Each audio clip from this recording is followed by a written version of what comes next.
کیا اللہ تعالیٰ نے ان کی عظمت کو بتانے کے لیے، اس لیے کہ جس کو پیدا کیا جا رہا تھا وہ بحیثیت خلیفہ، یعنی اپنا خلیفہ، اللہ اپنی منشا کو نافذ کرنے کے لیے اپنا ایک نائب بنا رہا تھا۔ نبی، نبوت، نبی ہی اللہ کی منشا کو زمین پر نافذ کرتا ہے، احکامات کی شکل میں، شریعت کی شکل میں وہ اللہ کی منشا کو زمین پر نافذ کرتا ہے نبی۔ اور یہ انسانوں میں سے ہی ہونا ضروری بھی تھا، اس لیے کہ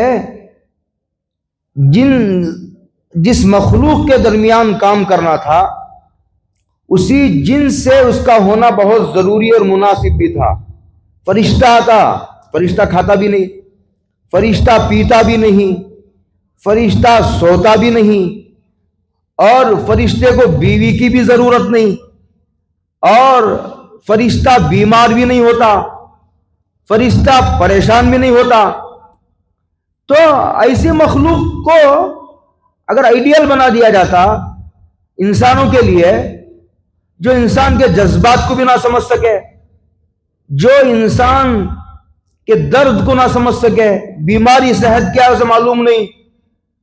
تو اس کی نقل کرنا بھی بہت مشکل ہوتا، اور فرشتے کا سمجھنا بھی بہت مشکل ہو جاتا، انسان کی صلاحیتوں اور اس کے تقاضوں کو سمجھنا۔ اس لیے ایک تو خلیفہ بنانا ضروری تھا تاکہ اللہ کا منشا پورا ہو، اور یہ اس خلیفے کا انسانوں میں سے ہی ہونا ضروری تھا، اس لیے کہ جس مخلوق کے درمیان اللہ کا یہ منشا پورا ہونا تھا وہ انسان تھی۔ اسی لیے قرآن مجید نے ساتھیوں بارے میں کہا وَلَوْ جَعَلْنَاهُ مَلَكًا لَجَعَلْنَاهُ رَجُلًا، اگر فرشتے کو بھی ہم نبی بناتے تو پہلے اس کو انسان بنا دے، یہ کہا قرآن نے، وَلَوْ نَشَاءُ وَلَوْ جَعَلْنَاهُ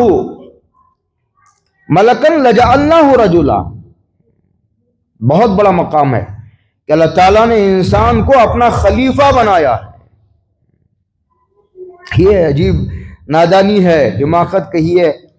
اور کتنی بڑی توہین و ناقدری ہے اپنے مقام و مرتبے کو نہ جاننے کی وجہ سے، جہالت کی سزا ہے جس کو اللہ نے اپنا خلیفہ بنایا ہے، چھوٹی چھوٹی مخلوقات کے سامنے ہاتھ باندھ کر کے کھڑا ہے، اپنا ماتھا ٹیک رہا ہے، اور اس کو اللہ نے اپنا خلیفہ فرمایا ہے۔ اتنے اونچے